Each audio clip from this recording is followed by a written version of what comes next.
My name is William, and the doors close as Eleanor of Aquitaine steps into Beaugency's cold light. Bishops lower their eyes, wax drips onto the stone. Across the room, King Louis stands under a stone arch, while the royal bond that joined France to a vast duchy is cut apart. No sword is drawn, no army moves, yet the fate of kingdoms shifts with each word. She does not plead, Louis does not look at her. A bell sounds once, the hall waits. Eleanor has worn the French crown for years, but the silk has never softened the distance between them. Louis is grave, devout, careful. Eleanor was raised in the south among music, poetry, bright courts, and the pride of Aquitaine. He moves through duty like a monk, carrying a relic. She carries herself like a ruler who knows what her lands are worth. Their marriage began in duty and display. Eleanor had gained Aquitaine while still young, and France moved fast to bind her lands to its crown. At Bordeaux, bells rang above tiled roofs as she married the king's heir. Before the year was out, she was queen. Gold cloth covered the altar. Nobles bowed. Beneath the splendor stood two people who had never been made to fit. He prays, she rides. He seeks peace.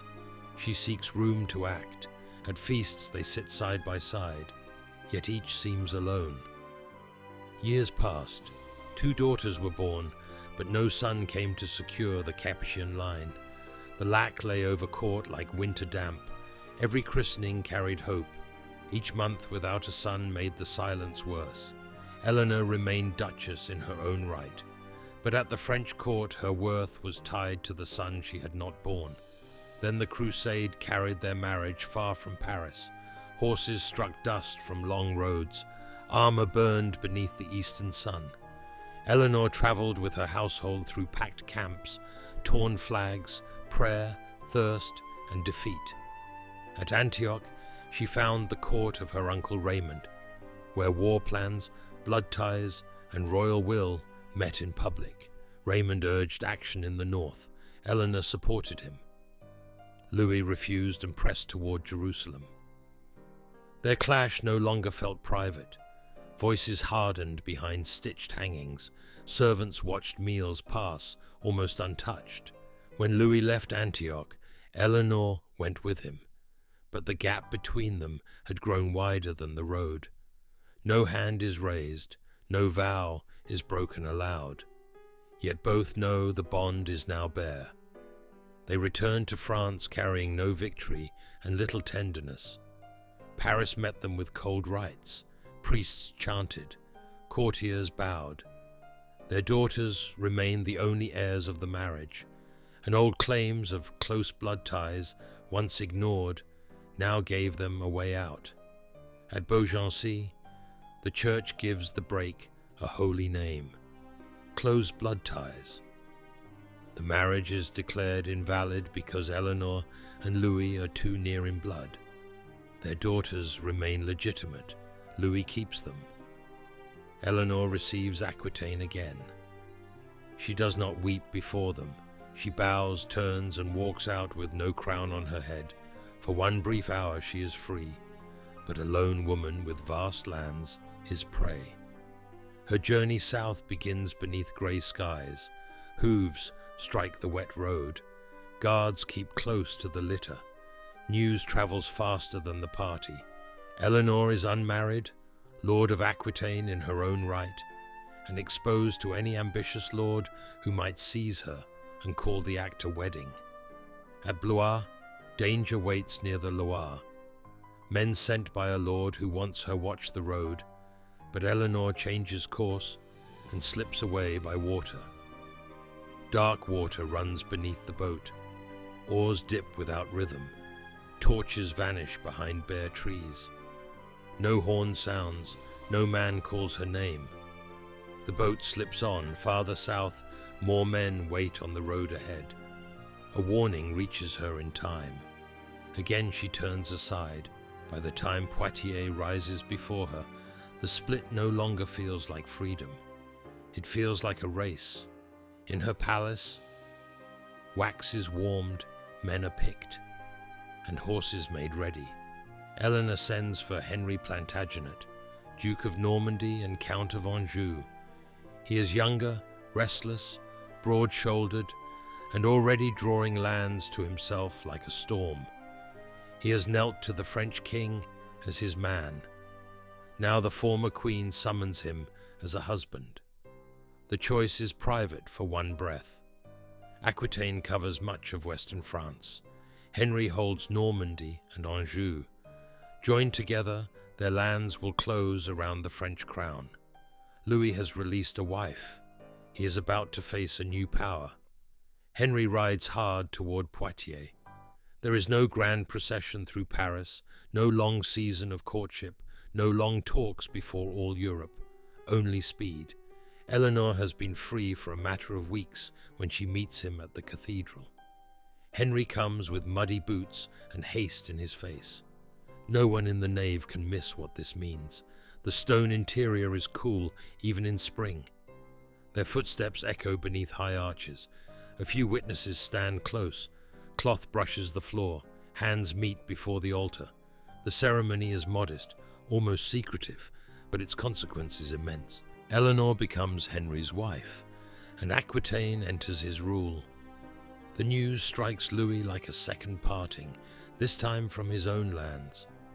The wife he let go has wed the most dangerous young lord in France. Henry is still his vassal, yet now holds lands far larger than the king's own. The marriage bed has become a border. A failed bond has become a ring of power. Soon Henry crosses the Channel and takes England's crown. Eleanor enters another royal court, no longer France's queen, but England's, while still Duchess of Aquitaine. From England through Normandy, Anjou, Maine, and down toward the Pyrenees, one house now holds a realm. At court, the change shows first in small things. New seals carry new authority. Charters cross the sea, sheriffs, bishops, castellans, and household knights answer to a king whose rule now crosses seas and tongues. Ships leave English harbours with silver and orders. Riders move through Normandy.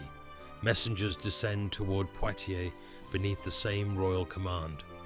Louis stays King of France, but much of the land around him now serves his rival by marriage. Eleanor gives Henry sons. The fact is cruel. The French union produced daughters and ended. The English union produces heirs who will inherit claims, feuds, and a realm too wide for peace. Richard is born into Aquitaine's fierce pride. John arrives later in the shade of his brothers. The nursery becomes a chamber where the future of Western Europe breathes in sleep. The marriage that hurt France does not stay kind. Henry's energy turns toward command, expansion, and other attachments. Eleanor's authority in Aquitaine brings both strength and strain. Courts move, tempers sharpen. The partnership that astonished Europe splits under the weight of what it built. Years later, Eleanor stands with her sons against Henry. The bright vow at Poitiers has become revolt inside the house it built. She is caught and held for years while Henry governs the lands, their marriage joined. The woman who escaped forced marriage now lives under the guard of the husband she chose. Still, the first wound steers. France and England are locked into a rivalry shaped by her inheritance. Kings will bargain over castles, homage, dowries, and borders. Armies will cross fields that once rested in the hands of one woman choosing a husband. The wound between the Capetian and Plantagenet houses will outlive the chapel and the joined hands at Poitiers. Eleanor grows older behind changing walls. Louis dies with France intact but constrained. Henry dies after revolt and betrayal in his own house. Their sons inherit crowns and grudges. Richard takes England and carries Aquitaine in his blood.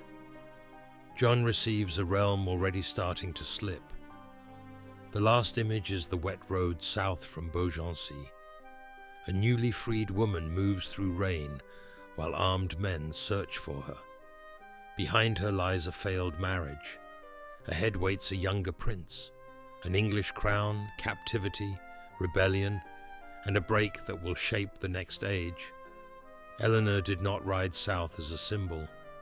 She rode as a woman whose body, lands, children, and fate were one struggle. Louis believed an annulment would restore order to France. Instead, the severed marriage carried Aquitaine into the hands of his greatest rival and turned a failed marriage into a wound across Europe. If this story drew you into Eleanor's world, leave a like, share your thoughts below, and subscribe for more journeys through royal devotion, betrayal, and loss. History often hides its most heartbreaking truths in quiet ceremonies, where one vow ends, one starts, and kingdoms learn the cost.